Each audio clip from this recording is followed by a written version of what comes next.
Here we are in Whangarei, and as you can see, it's wet. And what have we got here? We've been here before. Let's go and have a look what's inside.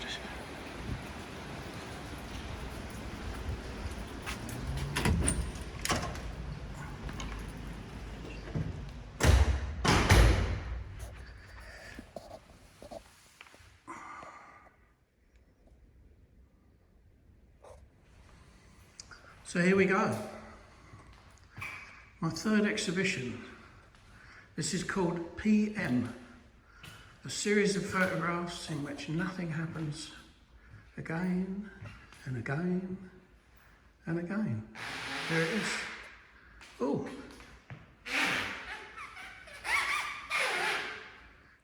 Right.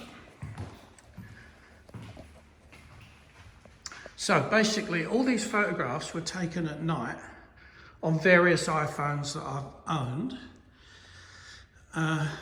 Some of them, I think this one and this one were taken on an iPhone 7, which is an old one, which wasn't good at night, doing stuff at night, but these actually came out well. And all the rest in here, I think this would be iPhone 9 maybe, I don't know. It was taken in Berlin, but that was well lit. It was a good, easy shot to do. And that's an enlargement of a bit of it. It came out surprisingly well. All the rest are taken on this thing I've got now in my hand, which is an iPhone 11 Pro Max, which when it comes to taking pictures at night, it's just magic.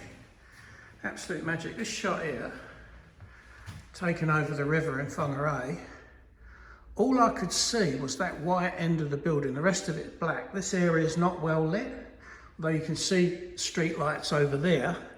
But all this was in shadow, and this is what comes out, look.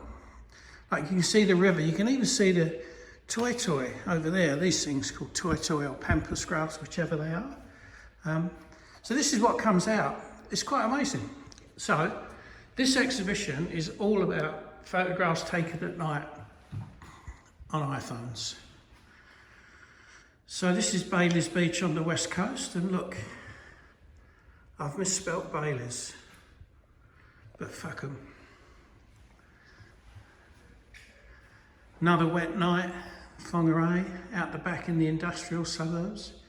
This is just off Kiora Road. Now these wordy things, you might have to just pause it if you want to read them. Although that one you can pretty much see. Look. That actually is a bit of a take of a book called Diary of a Nobody, which is worth a read. But so let's go down. So we've seen that one. This is a blurb about me and my photographic journey. Although I never had a ticket. You might want to pause that if you want to read it. This is the other Bailey's Beach one. It's quite nice, isn't it? This was a new subdivision. There's something about new subdivisions before they're fully occupied that have this amazing emptiness about them. Gisborne. Now, this one here, this is what started it all. It was taken at a motorway service area at Dairy Flat near Auckland, and I was driving north. I don't know where I've been down to Invercargill or Bluff or somewhere, and I was tired, so I stopped, just went in the parking area and slept for a few hours. And I woke up, and it was about 4 or 5 in the morning, and it was very misty. But I had to walk around, and round the back of the service area, there was a gap in the mist, and this is what I saw. So I took this photograph. But like that feeling of just being there, and it's like, I don't know what it is. It's like you've got mist above you, all around you. It's like you are somewhere else. So that was what started it, this one image. And this is the blurb about that. So if you can get, you might have to pause that to read it.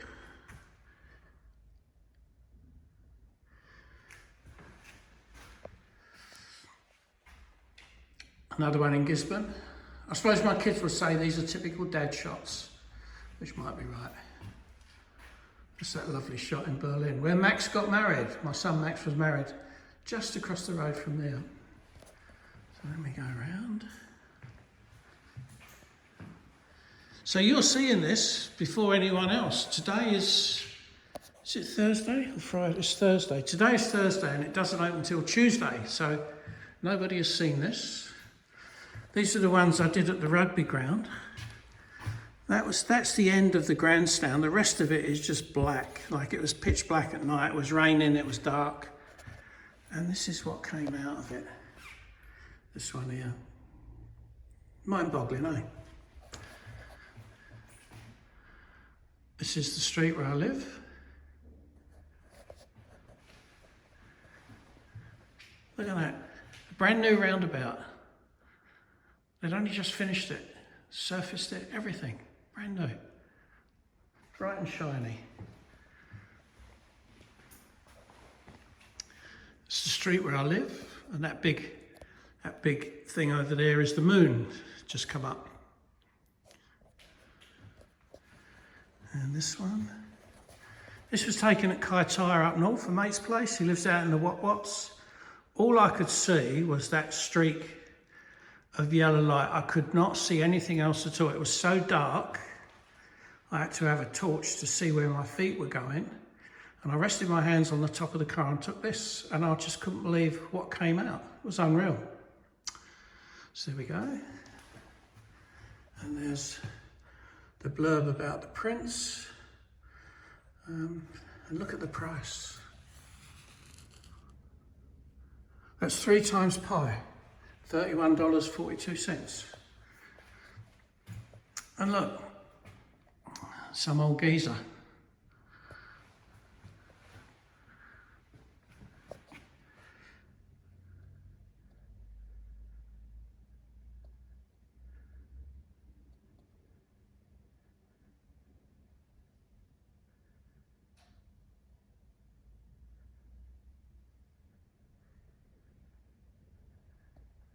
And there you go. Let's turn this around. So, this is my exhibition. Now, when I was doing this, my Alison said to me, why do you do that? What do you get out of it? All those kind of questions. And I've forgotten what the previous answers were, so I thought about it again. And I was thinking, like, in New Zealand here, it's all the Maoris, they had a tribal culture. So everyone was from a tribe, in a tribe, and pretty much all of them know what tribe or tribes they came from, which is an interesting thing because it's a sense of belonging for them. And each tribe is associated with a physical part of the country. And that part is called their Tūrangawaewae, which is the place where they stand and they feel at home. And as white people, we don't have anything like that at all, you know. And I think that the closest we get to it, or some people do anyway, is football teams, like Man United or Arsenal or whatever. People walk around with those T-shirts on. That's their tribe. That's what they associate with. And that's a choice thing. But I suppose unless you're born into a family of Arsenal supporters.